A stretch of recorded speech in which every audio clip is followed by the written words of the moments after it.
way I figured it out was the best thing I could do to help was go and create more value for people because of what I can do, and I teach people how to basically become successful. I can show people I can teach them how to make money.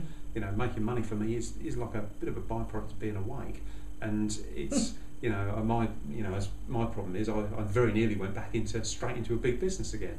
Yeah. I desperately didn't want to do that. It was a very narrow escape for me because the problem was I did the property book to get out of the business I was in. I was going to ask you, so when you straight after everything went wrong, shall we say, what did you do to try and make money, and how did you live?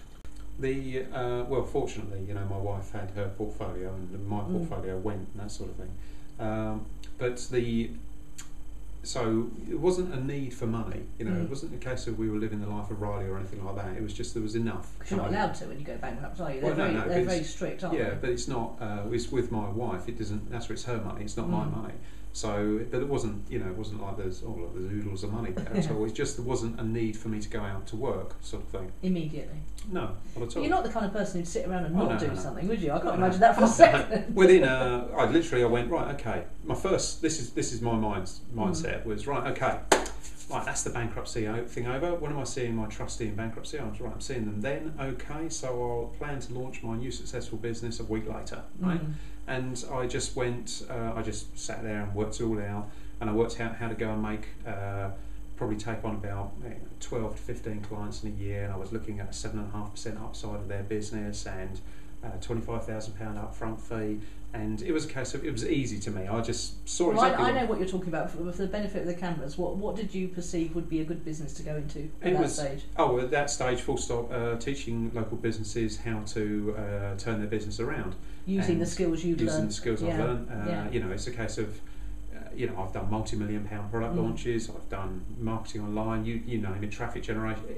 Whichever. It was a case of I looked at. If I took the skill set I have now back to the business I was in then, I would have never gone into the businesses I've gone into. Because you could have made because I've made really good money at it. Yeah. So I looked at it and went right. Okay. That was narrow escape number one. Then there was narrow escape number two. Was when you decided you could do it for other people. And then what happened with that? Well, I went along and I planned it all out, and I went and pitched it, and I was looking at it thinking, right, well, this is a no-brainer. He'll go for this because I looked at their business and they were turning over 750,000. And it was a similar business to the one you've been in before, so you had the credibility. It was one of the businesses I'd sold off. Right. Okay. Right. And I looked at it and thought, right, he's turning over 750. I can take him to 1.8 million, no problem at all. So double his business essentially. Over double his business. And I wanted a share of the upside, an upfront fee, and I was offering 150% guarantee. So at the end of the year, if you didn't like it, I'll give you 150% of the money back. And it was a no-brainer. It was absolute. And what ended up happening, the error I made was it scared him to death because it was a case of, couldn't conceive that the business could grow to 1.8 million. Whereas to me, it was like, well, it's just maths. We'll do this, and we'll remove those costs. Anyway, it wasn't meant to be. And I came away from it thinking, why didn't he go for this? This was a no-brainer. I transferred his business. He'd have made about £200,000 a year, new money, profit. I don't get it.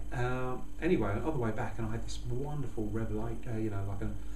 What's it called? An epiphany. Epiphany, yes. And it was like, oh, thank goodness for that. It didn't go ahead because the second I realised that it wasn't something I loved. Yeah. I'd nearly slipped back into business just because I could do it. Yeah. Doesn't mean I should do it. Yeah. And so I came back and walked through the door happy. Alison said to me, "Oh, he bought it then?" No, he didn't. Thank goodness he didn't buy it. Yeah. What do you mean? Thank goodness he didn't buy it?